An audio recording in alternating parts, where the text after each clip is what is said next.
Welcome to the JAMODI podcast. We are all surrounded by amazing coaches and leaders. So let's get an inside look at not just what they do, but how they do what they do. After all, becoming the best versions of ourselves is JAMODI, just a matter of doing it. Coaches, the JAMODI podcast is powered by Shoot 360. The future of basketball has arrived in Dallas-Fort Worth. Shoot 360 combines the latest sports technology with the fundamentals of basketball skill development. The result is a one-of-a-kind video game-like basketball program designed to improve your shooting, dribbling, and passing. Visit shoot360dfw.com to learn more and register for your free 1-hour workout evaluation. Shoot 360, the future of basketball is here. I think we deal with confidence a lot at the junior high level. You know, kids' confidence goes up and down. High school, they struggle with it. But I think a lot of high school players and coaches may forget that college players, pro players struggle with confidence too. So as a college coach, how do you help them when you see their confidence maybe going down? Yeah, and again, my experience in Division III really helped me with these Type A personalities. Heavy tension, they expect to achieve, and you'd have some really good shooters not shooting it, and they didn't know if I felt it was. I don't know why they weren't, but every time they shot it, before it went in or out, I would say, "Great shot." I mean, before I saw the result, and for some reason that seemed to help. And then in film work, I probably showed as many misses as I did makes for positive offense. You know, in just trying to get them to understand that's a championship shot. And so I do think if in the mindset of that shooter, of the person trying to make that play, if they think I have to make that shot, there's too much tension. They become tight. They're probably thinking about the wrong things. Their identity probably might be placed in a different spot, and it's all about making that shot to please people. Yeah. But there's a difference between I have to make that shot as opposed to I have to take that shot, and I can live with the consequences, whether it goes in or out. Right. And so, and again, sometimes as adults, you have to give them the freedom to lose. You have to give them the freedom to miss that shot and say, everybody in the room, are you okay with him taking that shot? And they all say, absolutely, because he's the best shooter that we've got, and he missed it. You know, we always want to, like, I don't know, toot our own horn and say, you know, this is when it worked out. This is when, well, sometimes it doesn't work out and you did everything right. That's right. There is such a thing as, like, you play the odds. Vegas knows this more than anything else. There's a reason Vegas looks like Vegas. Yep. They know the odds. But in sports, at a young age, you don't know the odds. But as a coach, the older you get, you kind of know the odds. And you got to play towards those odds. And, like, we have to take that you have to take that shot, and we can live with the consequences. We all agree that that's a good one for you. And the next time that happens, you're going to knock it down. Well, it's an unbelievable thing when you give someone the freedom to do that, how many shots they end up making for you over the course of the year, over the course of the career. I wrote something down on the board years ago, and again, sometimes players teach you a lot, and they said, man, that really helped. And I said, every decision you make at that particular time is the right one with the wisdom and knowledge you have at that time. Now, you may gain some more wisdom after that pass or that shot or whatever, but I said, like, don't look over at me. That's like, I gave you as much as I could. You know as much as you can. So every decision you make is the right one with the knowledge that you have at that particular time. And for some reason, with high achievers, that freed them up. And they said, and I've had multiple guys say that. And I was like, well, I'm going to use that after you've taught them. Like, you don't want to use that one too early, because if they don't know, they don't know. But I don't know. There's just, it's never one thing. Yeah. program. It's never one speech. It's the consistency of focus and effort. It's the perseverance, relentless patience, developing somebody. And they're working on a skill and they think they're terrible because they can't do it. And hopefully you've thought about it enough, you've coached enough, and you said, man, you're 3 reps away. They don't know they're 3 reps away, but you do. I So, like so that. let Yeah. let them know, like, you're pretty close. And then there's a couple drills that you do, and you know that they're 3 reps away. Well, like, this is normal. Like, you should be like, shooting that inside hand layup in the heel of the rim. So I'm not worried about that. I said, I know you'll get that at a certain time. I think that mentality that you have, that you've cultivated towards your shooters is so huge. I was reading a book and I blanking on the author's name, but I think the title was Stillness is the Key. And in that book, he talks about dart throwers, which in my opinion is very similar to what shooting is Yes. throwing an object at a dart. And even though, different from darts, we have an opponent that can move and we're moving, but it's still the same action. But he called it willful will. If you're a dart thrower and you're trying to will it, I really need to hit the bullseye. I want so badly. He said, odds are you won't. So we have to eliminate that willful will in our shooters, and what, like you told them, just be willing to take it. I love the idea as soon as it leaves our hand. If that was in your shot selection scale, what you guys are found a championship shot, like you said, as soon as it leaves their hand, great shot, it's good. It's good. I mean, that reinforces to them the next one. Oh, I don't care about what just happened. I'm going to do that again, coach. Right. That's great. Yeah, that's but again, I feel like I've been so fortunate to coach so many different levels and types of kids. And so we all probably want to coach a certain type of kid, but I've had like so many varieties, and we got to coach them all. Uh, Yeah, and but so coach, where did that come from though? Like, have you always had that mentality to teach shooters that way? Because I would, I think along the same lines as you. I don't know if I always did, and I definitely, when I'm on the sideline, I don't know if you've heard this before. When you hear the other coach screaming about you're taking bad shots, stop taking dumb shots, only good shots now. Like when they're saying those things, I'm thinking, I don't know if everybody really knows what that means. Where did that come from for you?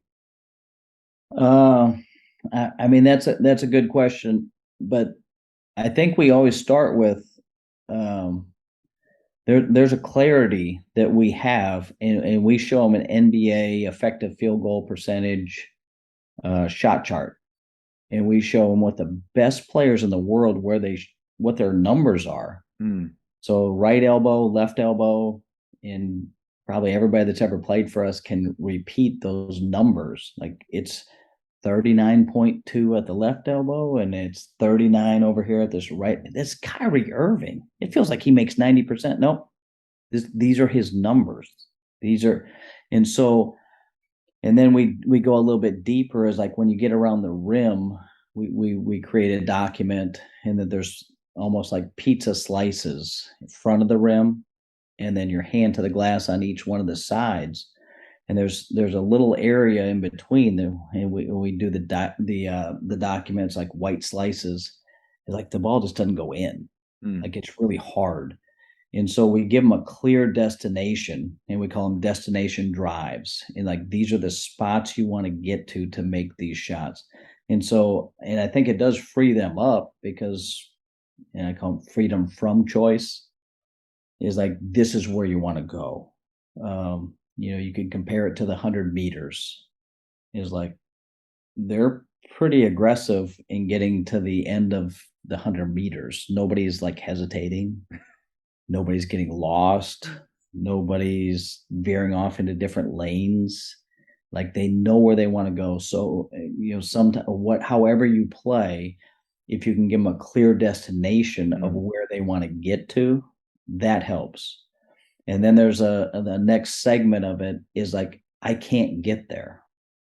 like my skills don't allow me to get to the spots that we know are the best available spots ever. And that's where we came up with the term protection plans. So that when you can't get there, you're trying, we're acquiring the skills, and we always start with the end. So we're finishing in those spots where, special footwork that we would do a stride stop in those areas. Before you can ever have the ability to actually get to those spots, we've already taught you. And then eventually your skills may lead you to get to those spots, but it doesn't mean you're worthless, that you can't get to those spots that we've defined and we've been very clear on how to get there. So we protect you with, if you're driving and I can't, like, it's a big deal to be able to get your foot in that charge circle if you're finishing. So the good players do that. The bad players have no idea. So even if they have your protection plans of stride stopping and getting there, well, they're outside that charge circle and they're stopping in a really bad area, and it's really hard to make any passes behind the defense. So one thing that's really helped those players before they can actually get into that circle to try to score it would say, if you can't get there, keep your dribble alive. So don't pick it up. And it might be, and then we're going to try to teach everybody how to post up. But you know what? I'm in high school and I'm 5'4", and the guy that's guarding me is 6 foot. It's a bad matchup. It's okay. So now you're down there around the basket, and can you go underneath the basket? Can you keep your dribble alive and go underneath? Most times there's more room under there than you think. Yeah. They don't know that. So what do you call that? Like we've called it a Nash before, but yeah, I'm noticing that some of the names, the kids are forgetting who Steve Nash is now. I know, and so I've always used Nash. Barkley is another one, right? Post up. I'm thinking of calling it Brunson, because being in Dallas Fort Worth, Brunson he was great at that. Good. Yeah, and then some people would call it a hockey because you can go underneath the hockey net and do that. But then sometimes there's not room under there, so you dribble out the ball side, which is actually a really good play because you flatten the defense. So I've dribbled with my right hand, I've got below the block, I couldn't get into the charge circle, and I just go out ball side. And that wing has lifted a little bit to give me room. But again, anytime you can flatten a defense, treat it like an accordion, and then bring it back out, people do crazy things with their closeouts. And you help that player, instead of just throwing up a bad shot or turning it over, you've protected him while he's trying to get to the spots where we said, this is gold, but you're not good enough to get to gold. Doesn't mean that you're not a good enough player to help us win. You can just make this possession last a little bit longer, and we might be able to get to a better player and flatten a defense and then bring them back out. And then all of a sudden we've got something new to attack. So that's what we would say. We're protecting you while you acquire your skills. Now, how it all developed, I don't know. Like I know exactly when I knew I was doing it wrong. And I was at Iowa Western, junior college coach, 25, 26 years old. And I had 2 separate, distinct parts of practice. And one, I'm working all the Pete Newell stuff because I had the Pete Newell video from Hawaii, and they had the Hawaiian shorts on, and Kiki Vanderway's in there. And it was awesome. So Pete Newell's teaching this footwork from the post, and they could take it out at the perimeter. It's all the same stuff. If your guy plays you this way, you drive that way. If he plays you this way, great. But I had 5-man motion going on at the same time. And so I had a staggered screen going on when we went to team offense. And so this kid that I worked with on all these moves, and he was great at them, all of a sudden, guys playing him this way on the wing, and I got a staggered screen going on up top where all of it's crowded, and he drives it in there, just like I taught him about half an hour earlier. And I start to yell at him, "What are you doing? It's crowded over there." And he didn't say a word because he was a great kid. And then as I'm saying it, I was like, I don't know how to fix this. But I know there's a disconnect. And it was kind of a pursuit of how do I get this so that the individual stuff fits with the team stuff. Yeah, I love that. And, it's not easy. You got to think about how Yeah. you want to play, who you have, and all that stuff. But I didn't like what I was doing. Not the teaching wise, the teaching was great. The 5-man motion was great, and the individual was great. It just didn't connect. And I hated yelling at that kid. But when you're 25, you're just yelling. Like, you don't know why. You just want to protect your ego as a coach, because I was right on one part, and I didn't want anybody to think that I wasn't right on the other part. So I was just trying to like say, guys, I can coach, Yeah. but I really put them both in a tough bind. I think it's a great nugget, coach, right there of for all of us to take time to look at the individual skill work portion of your practice and make sure the things that you're how many coaches, how many times have I had my guys working on things that actually don't do that within our scheme? It looks great. I watched a video on it. This NBA skills trainer does it, but it's not necessarily leading my guys to success winning championship shots. And Yeah, then that's a great nugget. and I do think there's some value to doing some film work with your team afterwards. It's not really with your team; it's more for you, and just make a highlight tape basically and stuff that looks good to you. And I remember doing it the first time. We did a lot of 5-man motion, like pure motion. And Bob Huggins type stuff from the early days. Um, and so we spent so much time coming off these curls and shooting these kind of elbow jumpers in practice. And so I'm trying to find those a little bit in the highlights, and I think we had two. Yeah. So does it add up the practice time we're putting towards that? Now, did we get the screener popping? Sure, we did. So I'm not saying that curling off of it was bad. I'm just saying, like, we spent a lot of time for things that didn't show up. Hmm. And so sometimes when you just look at a season, you're saying what looked good to me, and have no agenda, and then you say, I want more of that. Yeah. How do I get that? And again, like, I'm not telling you how to get it, but you're thinking in a different way. Like, there's something that these kids got that was a byproduct maybe. It's like, Yeah. I want more of that. I want more of that wing to wing bypass, and maybe that turns into an offense in itself. I think maybe it takes it full circle back to the clarity, the things on your napkin. Yeah, Yes. you could take your napkin and maybe you cross some things out based on what you just saw, what you guys are actually doing, and you're able to connect. And then, like, I love what you said. Not that the guys have to coach, but that at the end of the year, if they like at a high school level, could I take my players to our junior high and say, hey, put in what we do, teach what we do. Can you be clear with them on what we do? I feel good about a couple of them. I think they could, but because we're pretty simple, and we try to be clear with what we're teaching. But Well, one of the fastest ways to teach somebody is to teach them and then have them teach somebody else. hmm, And so I was very fortunate to know Coach Don Meyer, at Lipscomb and then at Northern State.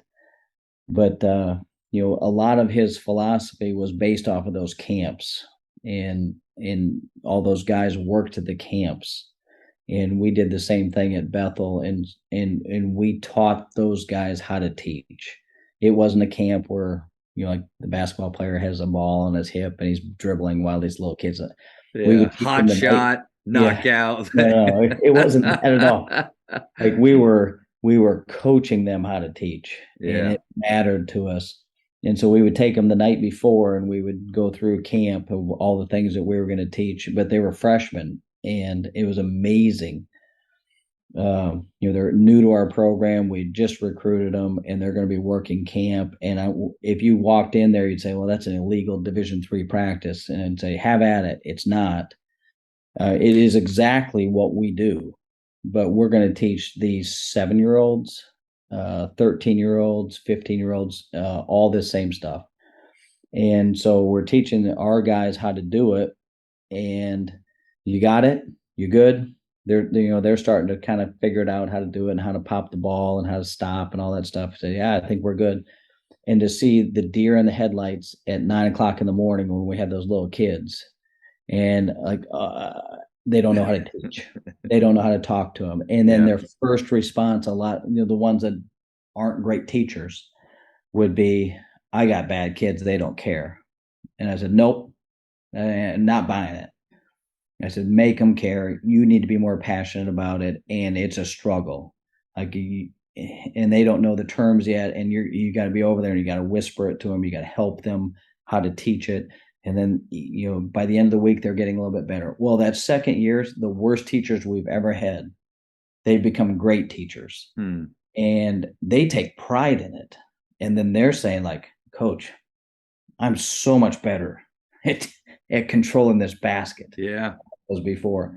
And so that was a big part. And when I was in Division III, I would tell my Division I friends, "Guys, I don't know if it can be done, but if you ever go back to Division III, if I ever go back to Division I, this is a model that really helps teaching. It really helps people understanding the game and helps them grow better." And again, I think this is I know this is true. When you give your gifts away for free, you end up benefiting in ways that you'll never understand.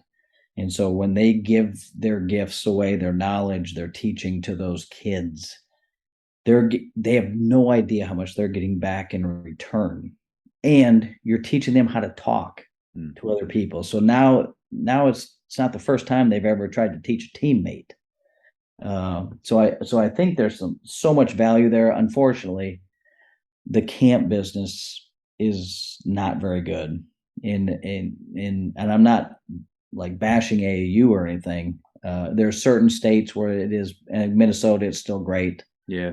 Like they'll come to camps and they'll learn. In certain states, I think it is, but the value it is for like teaching your guys how to teach, which eventually it's teaching them really how to talk to other teammates. Yeah.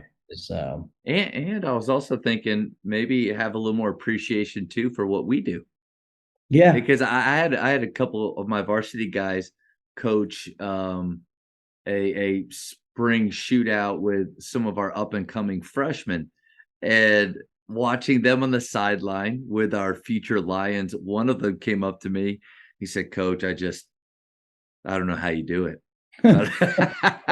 But so there is a part of the teaching, but then it also doesn't hurt to have them understand and appreciate what we do. Right. Yeah, no doubt about it. Thank you for checking out today's episode. Please take a moment to subscribe to this podcast, share it with your fellow coaches, and find us on social media for what's coming up next on the JAMODI podcast. It's just a matter of doing it.